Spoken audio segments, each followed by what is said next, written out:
Comment ça va? Très bien. Ça va? Avec plaisir. C'est super. Avec un bon temps dans matin. Ah oui.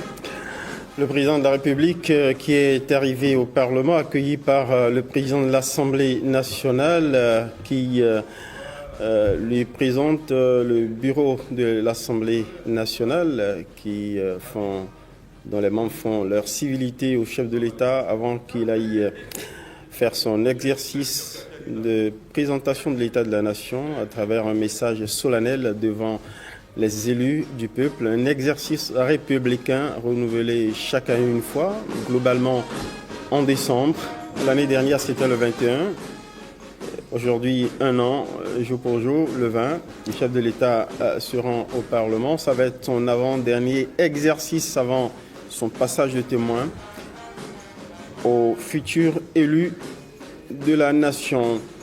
Sur ce plateau pour délibérer des grands axes du message que le chef de l'État va adresser sur l'état de la nation. J'ai le plaisir d'avoir deux scrutateurs de la vie politique, deux analystes politiques, Jules Léandre Kitty. Bonjour Jules, merci de nous relever de votre fidélité pour analyser les grands moments de la nation. Ce sera avec beaucoup de plaisir et surtout en votre compagnie et certainement pour le plaisir. En tout cas, c'est mon espoir des téléspectateurs aussi. On laisse compte bien et vous serez en compagnie. Vous allez croiser le verbe ici avec Loukman Tidjani, analyste politique aussi. Merci à vous. Bonjour, merci. Bonjour à mes téléspectateurs. Voilà, donc on va analyser, scruter dans le détail, comme vous avez l'habitude de faire, les grands axes du discours du chef de l'État, lui qui finit de faire ses civilités aux membres du bureau de l'Assemblée nationale, à la conférence des présidents de l'Assemblée nationale qui lui ont réservé un accueil. Il va être introduit au cabinet du président de l'Assemblée nationale avant d'être admis dans l'hémicycle où l'attendent déjà les députés de cette mandature. Il va marquer une halte avant que démarre officiellement le grand cérémonial. Comme vous avez l'habitude de faire, les grands axes du discours du chef de l'État, son message de faire ses civilités aux membres du bureau de l'Assemblée nationale, à la conférence de l'Assemblée nationale. On va faire une petite pause avant qu'on les retrouve, les deux personnalités, dans le Parlement, dans l'hémicycle. Ce sera dans un chouïard de minutes. Alors, dites-nous, chers analystes politiques, dans cet exercice d'ordinaire, le chef de l'État, il présente ses grandes réalisations, comment il a fait avancer le pays avec les moyens que lui ont donné les députés par le budget mis à sa disposition. Est-ce qu'on peut esquisser à grands traits au regard des grands moments qu'on a connus dans la vie politique, économique, sociale du pays et autres, est-ce qu'on peut esquisser, explorer les grands axes qu'il va présenter tout à l'heure, Jules Léandre Kitty? Oui, c'est vrai que nous ne sommes pas dans sa tête, mais il s'agit du discours sur l'état de la nation. Et pour des gens qui ont vécu dans cette nation avec lui, surtout que, quoique habitué à l'appeler le premier des Béninois, moi j'ai souvent, et j'ai eu l'occasion de le dire une fois devant le chef de l'État lui-même, à une occasion publique, il dit mais quand vous devenez président de la République, vous devenez la propriété des 13 millions de Béninois. Ils vous ont envoyé en mission. Et le fait que ce soit un discours sur l'état de la nation, ça veut dire qu'on demande à celui à qui nous avons donné mandat d'aller faire notre bonheur, parce que lui nous avait dit qu'il était rassasié de solutions à nos problèmes, de venir nous dire quel est l'état de la nation un an après. Sous sa Donc, gouvernance. quand on vous donne cette occasion, et comme il a souvent si bien fait, on vous donne l'occasion de dire qu'est-ce que vous avez fait de ce que vous avez prévu. Heureusement que ce qui a été prévu a été dit, parce qu'il fait partie de ces présidents qui trouvent toujours l'occasion de dire ce qu'il va faire d'abord. Donc on pourra voir dans quel pourcentage il a réalisé tout ça. Et il ne crachera pas sur l'occasion de valoriser, voire de vanter ce qu'il aura fait de bien, puisque nous ne le connaissons pas comme un président de style vous et là, donc il dit des choses concrètes qu'il a eu à faire. Il va parler de ses réalisations. Vu que ce n'est pas un exercice élastique, c'est pour peu de minutes, lui-même nous a habitués à faire des discours courts, il va forcément choisir des axes prioritaires. C'est ça. Je ne vois pas ce discours se faire sans qu'on ne dise quel est l'état de l'économie du pays actuellement. Et l'état de l'économie du pays, il faut voir ça entre les données macroéconomiques qui peuvent être servies, mais l'économie, c'est aussi la perception que le peuple a de ce que nous avons appelé souvent le panier de la ménagère. Alors, si on fait ce discours et ils n'en parlent pas, beaucoup de Béninois resteraient sur leur faim. Donc, c'est ça aussi l'axe économique. Après, il y a un plan sur lequel les Béninois, depuis qu'il est au pouvoir, et surtout quand il a prêté serment à Porto Novo pour son second mandat, et lui-même, il a parlé, il a sorti l'expression hautement sociale. J'ai l'impression que les Béninois l'ont marqué à la culotte par rapport à ça. On parle de social. Qu'est-ce qui est fait? Moi, j'ai coutume de dire, à la différence des autres chefs d'État, il fait dans le social planifié. Alors, quels sont les mots qu'il aura pour convaincre les Béninois de ce qu'il a gardé le pays dans un état qui puisse nous permettre d'espérer? Il passera forcément sur le plan social. Mais un plan sur lequel que nous pouvons tous considérer comme la patate chaude et qu'il ne pourra pas éviter également, parce que l'État sur la nation, la politique, ça fait partie de la vie de l'État. Il dira un mot sur l'ambiance politique. Je pourrais parler en français facile comme ça. Mais je présume qu'il n'ira pas dans des détails qui feront polémique, parce que l'exercice a un cadrage juridique. C'est la Constitution qui dit de parler de l'état de la nation, non pas de rentrer dans les polémiques politiciennes dans lesquelles surtout ses adversaires politiques veulent bien le conduire. Et d'ailleurs, ça ne fait pas partie de son style que de rentrer dans ces polémiques. Donc moi, c'est un peu comment vous voyez la trame de l'exercice qu'il va présenter tout à l'heure, une sorte d'inventaire en coup de chemin, de mandat. Il n'oubliera certainement pas d'ouvrir, de faire des perspectives. Surtout que c'est la dernière ligne droite. Exact. Voilà. On va entendre Lukman Tidjani sur le sujet, en fait, ce qui va être la trame de l'exercice que, bon, c'est pas de la divination, mais bon, enfin, on sait à peu près, il va présenter un satisfecit sur un certain nombre de réalisations, il va faire du abandon pour tout dire, mais après, est-ce qu'il pourra, profil bas oblige, sur tout n'est jamais parfait.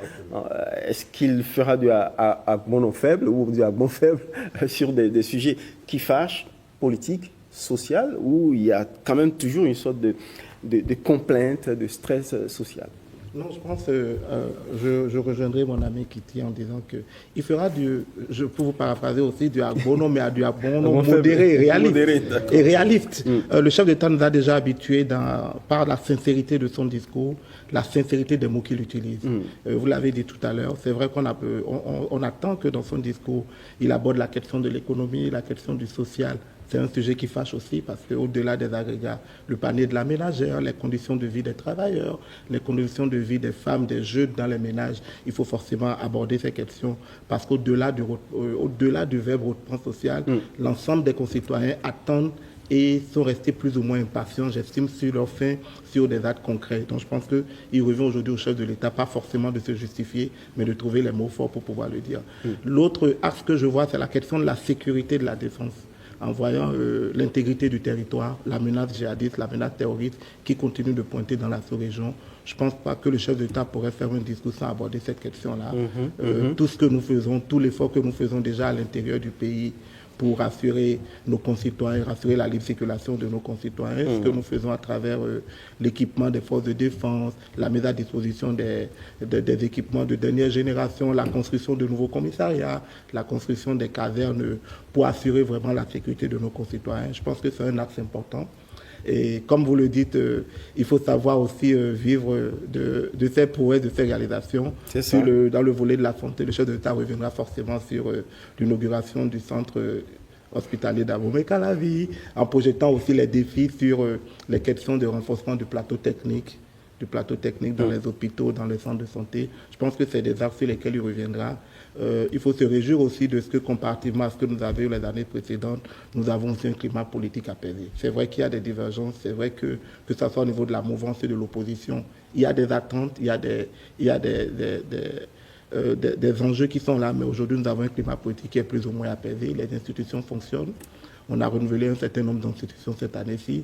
Et je vois aussi le contexte dans lequel le chef d'État parlera aujourd'hui. Il parle devant un Parlement qui a sa cause, parce qu'il a la majorité au niveau du Parlement, un Parlement qui vient récemment aussi de lui donner quitus pour le budget 2025. Absolument. Je pense que c'est déjà une preuve de confiance du Parlement. Contrairement à ce que nous voyons ailleurs, heureusement que notre Constitution ne permet pas les votes de déviance ou les votes de censure, mais il est devant un Parlement qui a sa cause. Et tout cela va se faire transcrire dans l'émotion, dans le verbe, dans la posture que le chef de l'État aura à travers dans la présentation de son discours. Vous avez évoqué, cher Loukman, un climat politique détendu, mais passant quand même quelques points d'inquiétude, voire même d'angoisse, de friction. Cela y va de la vie politique lorsqu'elle est animée par deux camps antagonistes qui se battent pour le pouvoir, l'autre pour le conserver et l'autre pour le conquérir. Et les réformes politiques sont passées par là. Le dernier code électoral voté n'est pas objet totalement de lune de miel entre tous les acteurs politiques. Et donc, ça va être difficile que Patrice Talon ne revienne pas sur ce sujet, cette réforme majeure, et tente d'en défendre la pertinence, quoique sujette à cette réforme à beaucoup de tiraillements, notamment d'une revendication de la part de l'opposition qui réclame le toilettage de la liste électorale. Non, même la révision. Hein. Oui, moi je suis prompt. Je ne suis pas prêt à utiliser l'expression climat politique apaisé. Ne craignez rien. C'est-à-dire que moi je peux dire le Bénin est dans un climat apaisé parce que ces institutions fonctionnent. Vous voyez, quand je finis de considérer en tant qu'intellectuel que le dispositif qui tient le jeu politique... Là, on a les images, je ne vous arrête pas, mais juste projeter au direct, les images de la salle de l'hémicycle où les députés sont debout pour saluer sans doute l'entrée du président de l'Assemblée nationale que j'aperçois à la hauteur du perchoir qui essaie de s'installer. Donc, en principe, il s'installe pour accueillir, pour relancer la session, comme il se dit, le chef de l'État qui est déjà là également, pour lancer la section et introduire l'exercice. Officiers généraux, officiers supérieurs, chers collègues députés, bonjour et veuillez vous asseoir.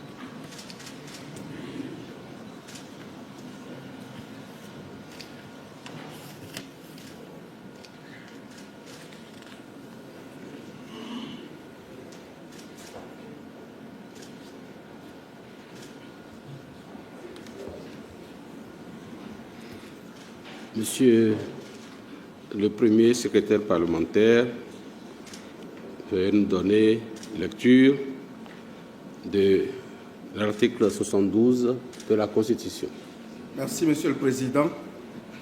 Article 72 de la Constitution. Le Président de la République adresse une fois par an, un message à l'Assemblée nationale sur l'état de la nation. Il peut aussi, à tout moment, adresser des messages à l'Assemblée nationale. Ces messages ne donnent lieu à aucun débat. Ils peuvent toutefois inspirer les travaux de l'Assemblée nationale. Fin de citation, Monsieur le Président. Merci.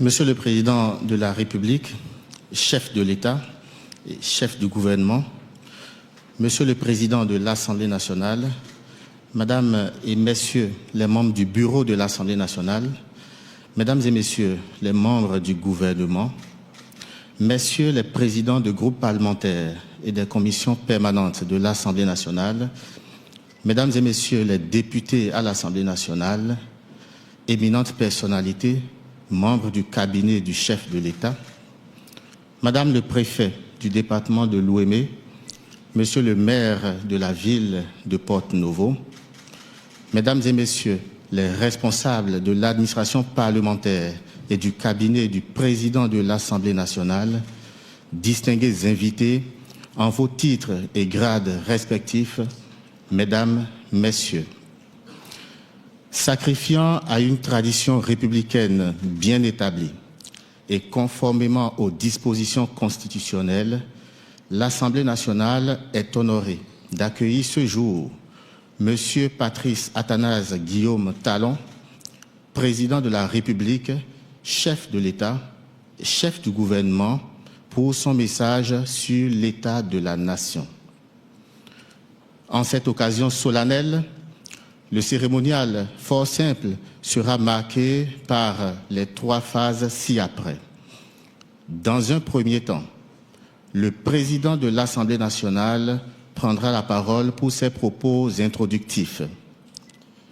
Il invitera ensuite le président de la République à adresser à la représentation nationale son message sur l'état de la nation. La 3e phase, enfin, sera marquée par la suspension de la séance par le président de l'Assemblée nationale, suivi du retrait du chef de l'État, accompagné du président de l'Assemblée nationale.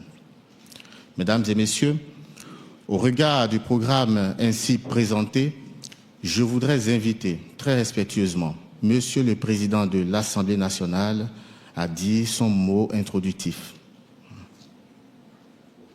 Merci. Excellence, Monsieur le Président de la République, chef de l'État et chef du gouvernement.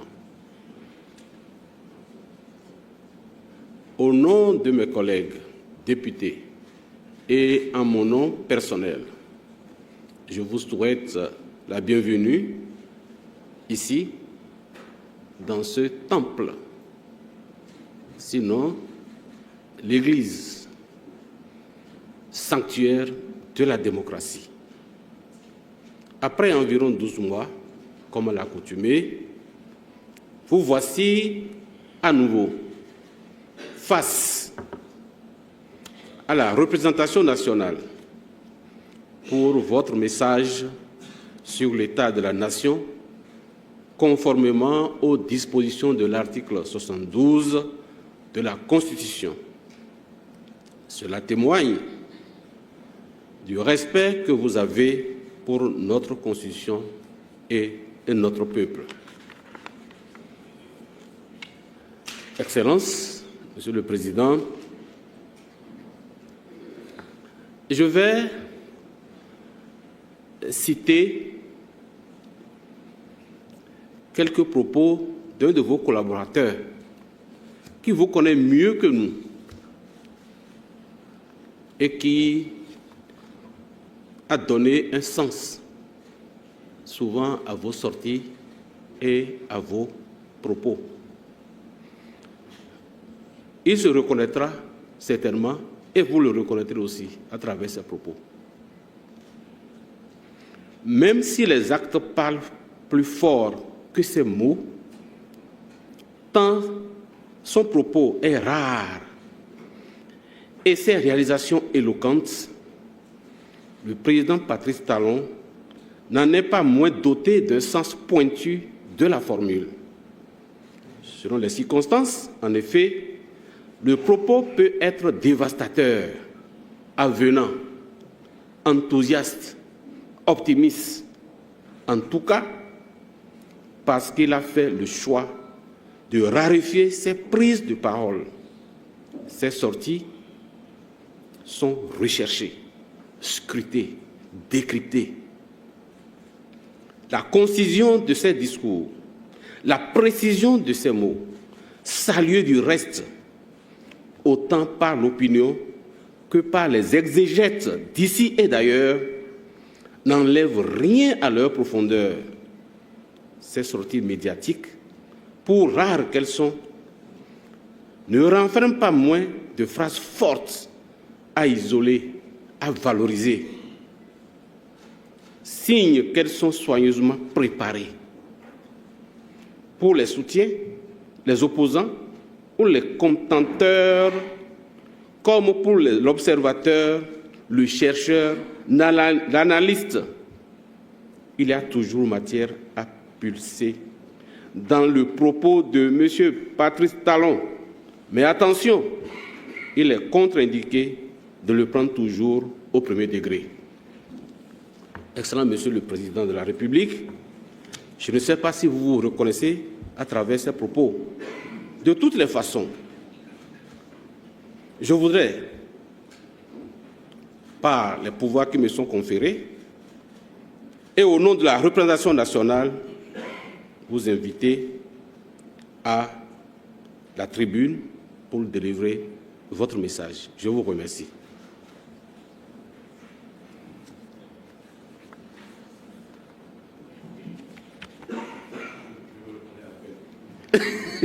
Bon, en tout cas.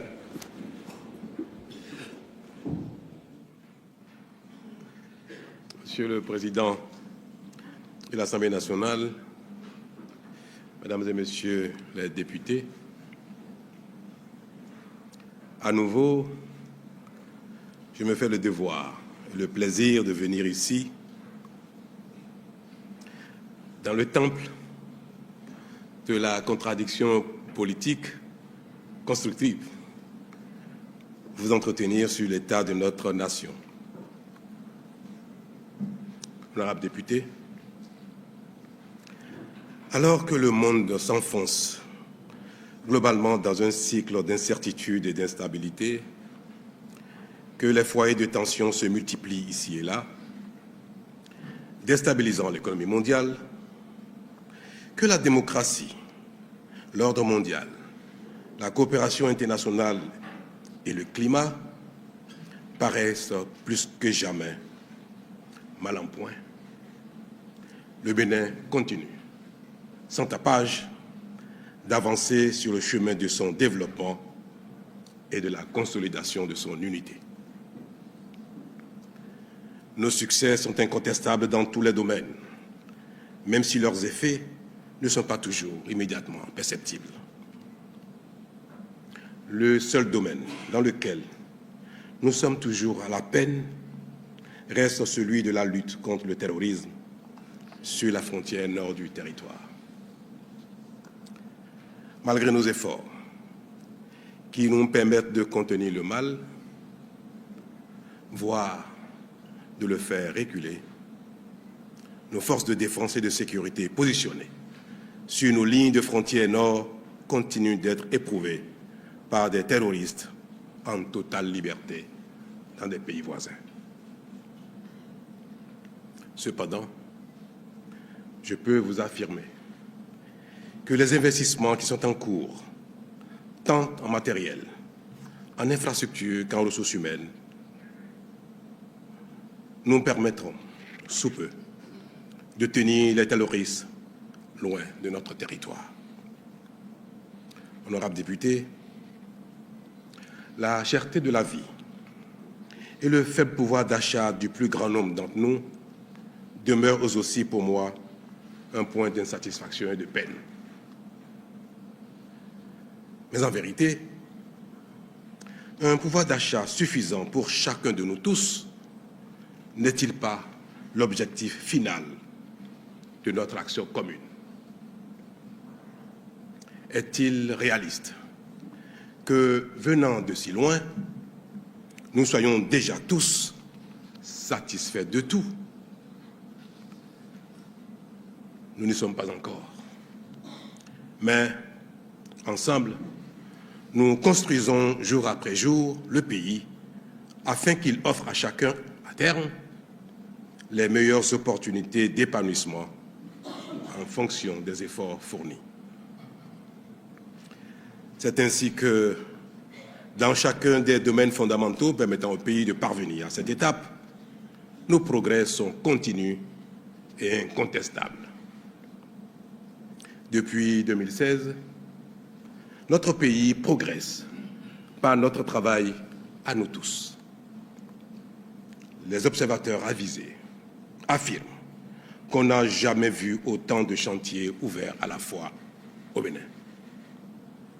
L'eau potable n'arrête pas de gagner de plus en plus de localités et s'établit en cette fin d'année à 80% de taux de pénétration de la population contre 42% en 2016.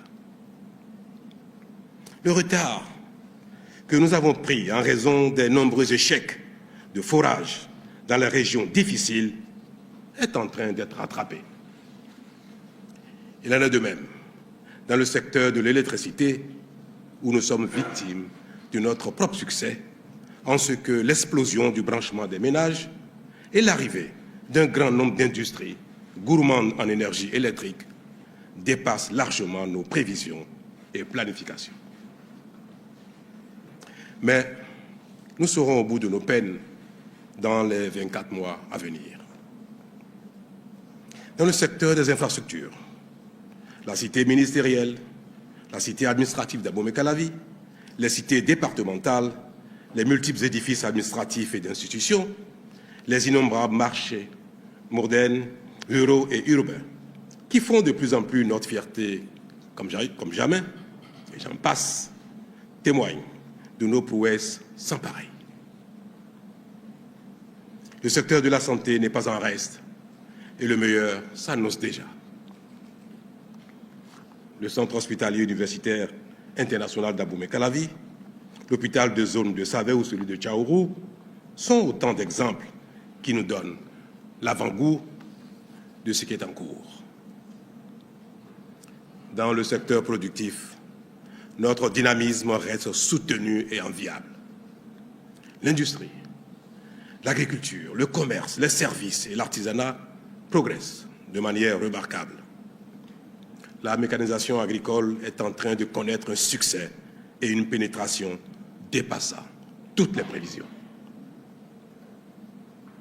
Il en est de même pour l'industrialisation du pays, dont la vitesse surprend tout le monde avec ses exigences de matières premières agricoles, suscitant quelques controverses et justifiant ainsi que le progrès nécessite souvent des sacrifices.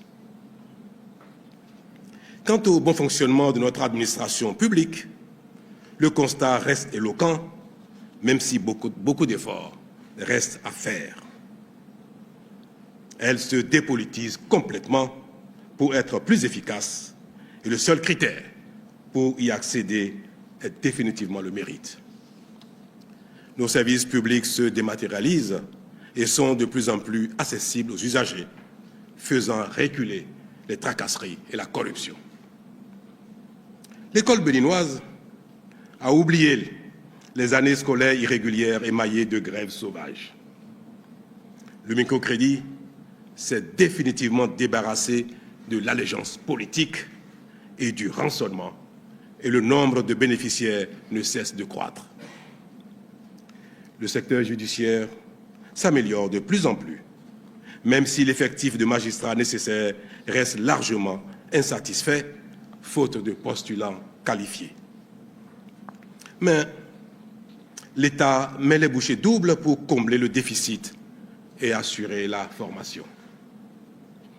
Quant à la bonne gouvernance, notre pays continue de se distinguer et vient d'être classé 2e en Afrique et premier de l'espace francophone d'Afrique en matière de transparence budgétaire. Enfin, il n'échappe à aucun regard que le Bénin s'impose de plus en plus comme un pays de rayonnement artistique, culturel et touristique. Tout ceci est possible parce que nous mobilisons davantage de ressources financières au plan interne et en assurant une gestion rigoureuse pour financer les projets structurants afin d'améliorer nos infrastructures, développer nos secteurs productifs, créer des emplois et améliorer le bien-être de nos populations. Tout cela permet au Bénin d'être plus crédible sur la scène internationale et de rassurer les partenaires qui lui font confiance. Monsieur le Président, Mesdames et Messieurs les députés, vous l'aurez remarqué, je ne suis pas venu vous abreuver de chiffres évocateurs ou d'une liste impressionnante de nos réalisations. Vous êtes acteurs et co-auteurs au même titre que l'ensemble de nos concitoyens de toutes ces réalisations. Vous, qui nous donnez les moyens législatifs et qui contrôlez notre action pour nous pousser à performer davantage. Au demeurant, vous avez été témoin de la tournée de reddition de comptes que le gouvernement a entreprise cette année dans nos 77 communes. Cette démarche, qui célèbre la démocratie participative, a ainsi offert l'occasion d'échanges directs avec les populations dans tout le pays. Partout, elles ont exprimé leur satisfaction pour les réalisations visibles et ont surtout demandé que la dynamique qui les porte se poursuive et s'amplifie. Et au cas où nous-mêmes, Béninoises et Béninois, acteurs au quotidien de ces avancées, ne les remarquons pas parce que nous avons encore des attentes insatisfaites ou parce que nous restons parfois enfermés dans le déni de nos propres succès. Il y a des regards extérieurs qui nous observent, nous félicitent, nous envient et nous rassurent que nous sommes sur le bon chemin. À titre illustratif, le Bénin vient d'être classé par les organismes spécialisés parmi les 25 destinations touristiques les plus prisées au monde pour l'année 2025. Cette performance inédite n'est autre que le résultat de notre action résolue pour le développement touristique. Et il est clair qu'elle va s'améliorer encore avec l'achèvement de nombreux chantiers en cours dans le pays. C'est le signe que nous avons eu raison de commencer à révéler notre riche patrimoine touristique, créateur d'emplois et de richesses. Dans la même veine, suivant le classement du Forum économique mondial, le Bénin est aujourd'hui 5e en Afrique pour la qualité de son réseau routier. S'il est vrai qu'on ne mange pas la route, il est pourtant vrai que la route fait manger. Plus que jamais.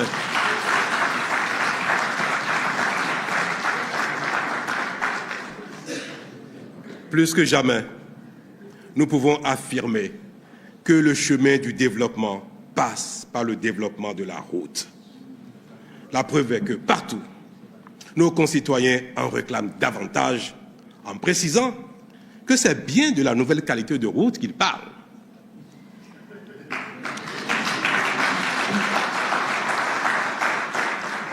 Honorables députés, cette qualité qui caractérise désormais notre action, comme l'illustre notre réseau routier, est devenue la marque de la gouvernance publique du Bénin et celle de sa signature. De sorte que la notation de notre pays ne cesse de s'améliorer. Récemment d'ailleurs, notre notation est passée de B à 2B dans un environnement pourtant globalement difficile. Ainsi, notre pays se positionne parmi les meilleures signatures d'Afrique subsaharienne et peut emprunter à des taux de plus en plus bas.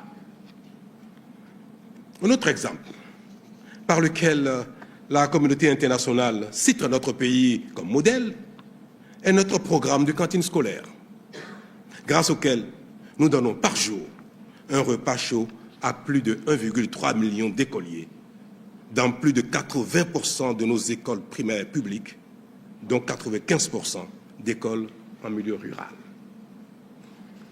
De fait, d'autres pays viennent de plus en plus s'inspirer de notre modèle. Un indicateur, un dernier, et pas des moindres. Cotonou vient d'être classée première ville la plus propre de l'Afrique de l'Ouest et 6e de toute l'Afrique.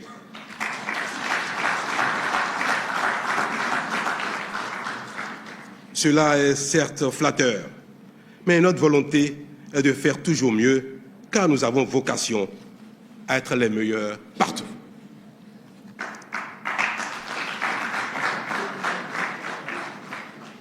Tout ceci devrait nous convaincre que notre Bénin se construit grâce à nos propres efforts.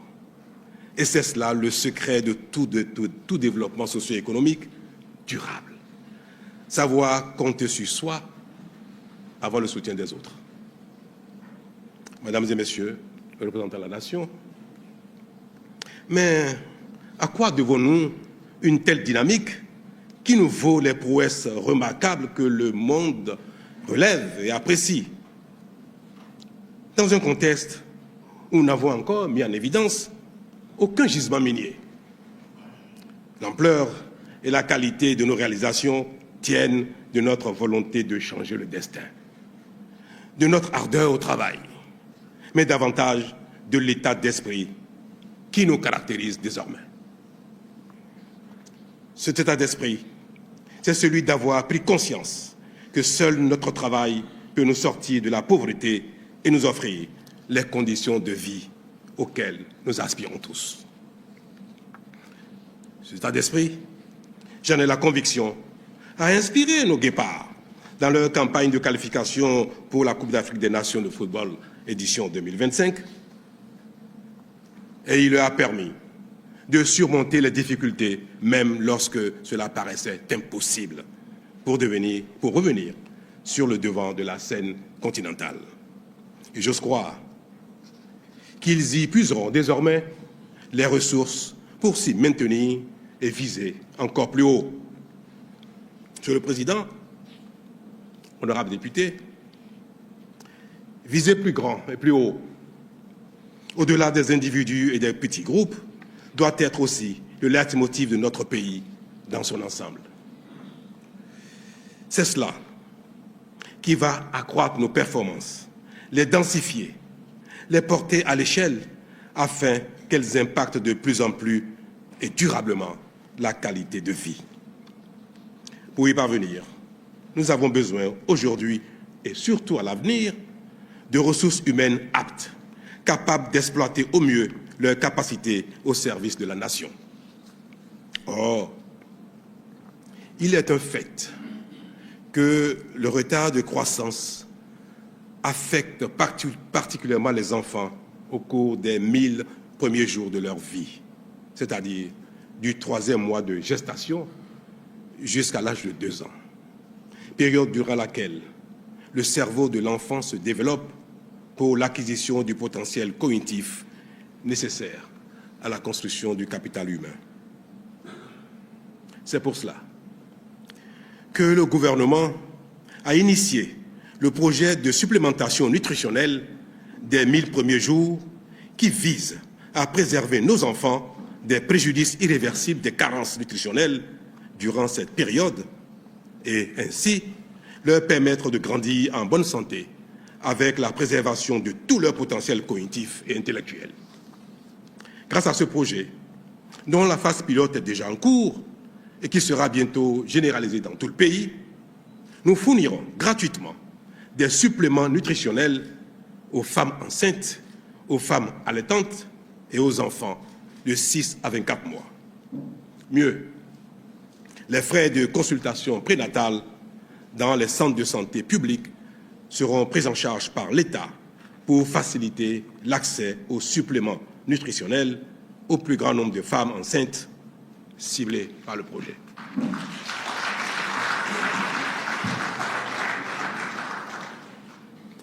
C'est la raison principale ou l'une des raisons d'être de l'Agence nationale de l'alimentation et de la nutrition que vous connaissez. Mesdames et messieurs les députés, associé à cela, la pertinence et la qualité de l'éducation et de la formation constituent les prérequis indispensables dans le processus de développement socio-économique. C'est pourquoi, et vous le savez déjà, le gouvernement a fait le choix d'une refonte totale de notre système éducatif en vue de donner la primauté à l'enseignement technique et la formation professionnelle. Là-dessus, parce que les travaux de construction, proprement dit, n'ont pas commencé, je sais que certains doutent encore de la réalité du programme de mise en œuvre de 30 lycées techniques agricoles, de 8 écoles de métiers dans le secteur de l'énergie, du numérique, des bâtiments et travaux publics, de la menuiserie, du bois et de l'aluminium, de l'eau, de l'assainissement, de la maintenance des véhicules et des équipements industriels, du tourisme, de l'hôtellerie, de la restauration, de la mode et du textile. Je comprends les impatiences, mais je voudrais faire observer que les études techniques ont pris du temps, plus de temps que prévu, en raison des standards que nous exigeons désormais au Bénin. Elles sont maintenant achevées. Et les travaux de construction et d'équipement de ces écoles de métiers, de ces lycées agricoles, démarreront dans les tout prochains mois, avant la fin du premier trimestre 2025, sachant que les ressources financières nécessaires sont déjà disponibles à plus de 440 milliards de francs CFA.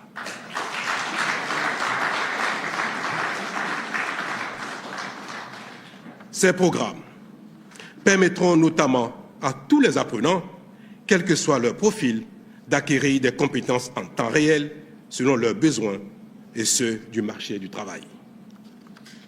Il est à rappeler, dans la perspective de cette révolution qui s'annonce comme pour notre secteur éducatif, le gouvernement finance depuis quelques années déjà la formation sur place et à l'étranger de plus de 700 nouveaux enseignants devant servir dans le sous-secteur.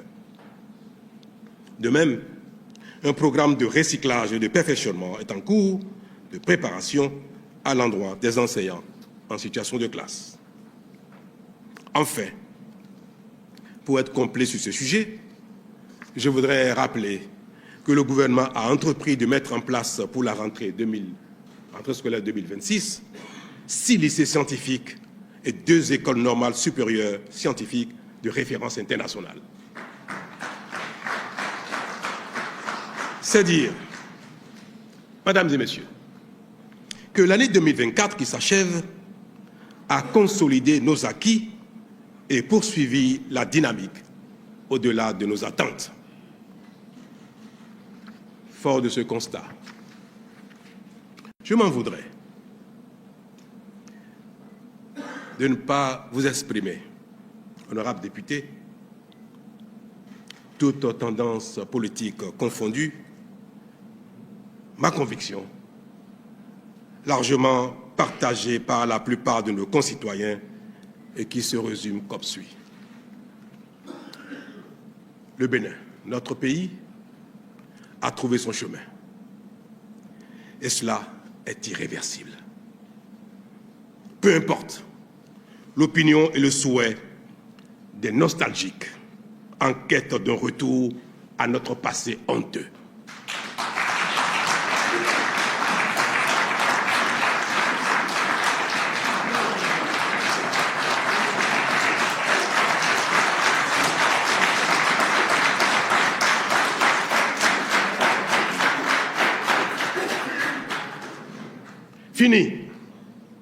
Fini l'usurpation du pouvoir politique par des vendeurs d'illusions incompétents et mal intentionnés.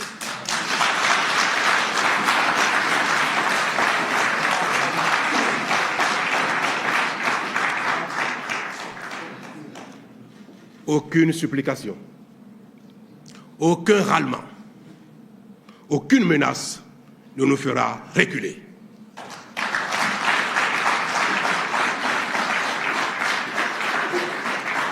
Honorables députés, aucun compromis politique préjudiciable à notre développement ne sera concédé pour faire plaisir à qui que ce soit ou satisfaire un quelconque consensus politique. Le Bénin est au-dessus de tout. La démocratie et la compétition politique devront désormais être exclusivement et absolument au service du développement. Vive le progrès, vive le Bénin.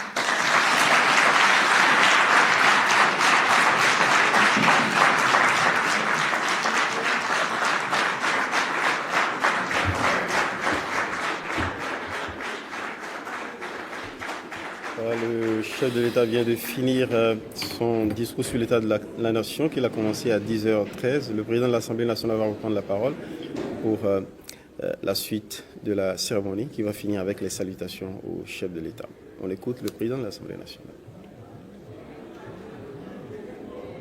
Qui son temps Chers collègues, voilà.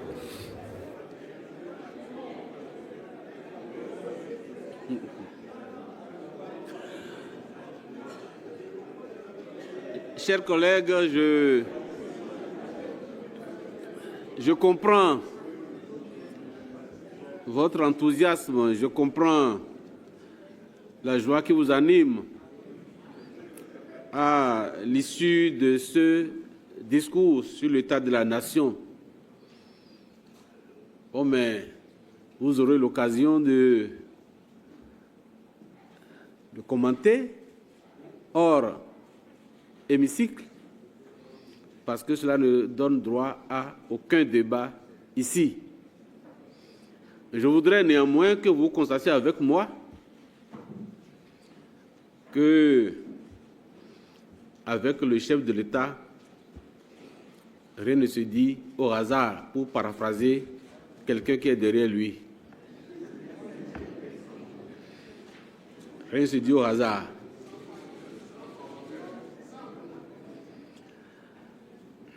Ne donne droit à aucun débat. Ne donne droit à lieu aucun débat. Les mots ont leur sens. Ces mots n'émergent donc pas d'un simple désir d'écrire ou de dire les choses joliment. Ils procèdent plutôt de choix pensés, pesés, sous-pesés, en raison des objectifs qui leur sont assignés dans l'immédiat et pour l'avenir, en fonction des effets qu'il attend qu'ils produisent sur le récepteur. Et alors, le dosage est toujours fonction de la cible à laquelle ils sont destinés, de même que de la circonstance qui les a fait naître. Quand les choses sont bien dites, il est inutile d'aller chercher ailleurs. Je remercie celui-là qui m'a prêté ses idées comme élément conclusif du discours du chef de l'État sur la nation. Merci beaucoup à celui-là qui est derrière vous et dont je viens de citer les propos. Merci à tous les collègues qui ont été présents. Merci à ceux aussi qui sont présents par leur absence, étant donné qu'ils sont présents à travers les masses médias, là où ils sont en mission. Merci à chacun, merci à tous et merci, cher Président, d'avoir respecté la Constitution. C'est une marque des grands hommes. Merci beaucoup. Et, cher ministre, je suis heureux de souhaiter la bienvenue aussi au ministre conseiller que je vois pour la première fois physiquement. Merci de votre présence. Et ceci dit,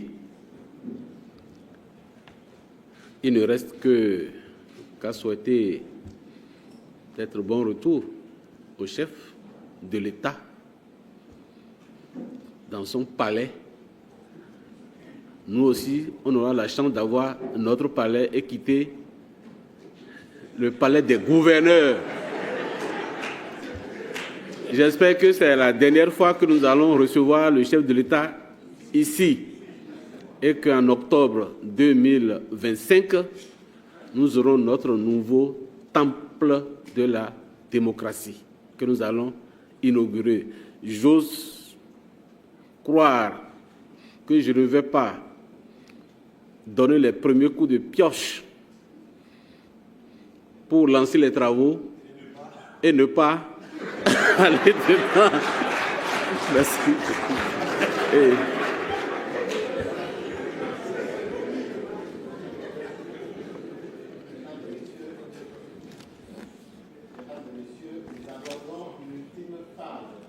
De la présente cérémonie, elle sera consacrée à la suspension de la séance par le président de l'Assemblée nationale, suivi du retrait du chef de l'État, accompagné du président de l'Assemblée nationale.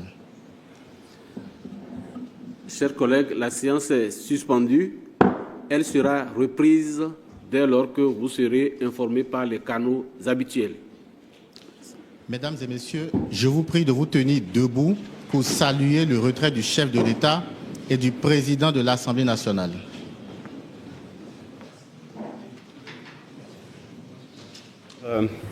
Analystes politiques, chers concitoyens, vous tous qui nous suivez au Bénin et ailleurs, voilà donc le discours d'une vingtaine de minutes à travers lequel le chef de l'État, Patrice Talon, a fait une sorte d'inventaire, mais à grands traits, sans rentrer dans un déluge de statistiques sur ce qu'il est convenu d'appeler le message sur l'état de la nation, en parcourant un certain nombre de réalisations, de progrès au compteur de son programme d'action gouvernementale, tout en invoquant un certain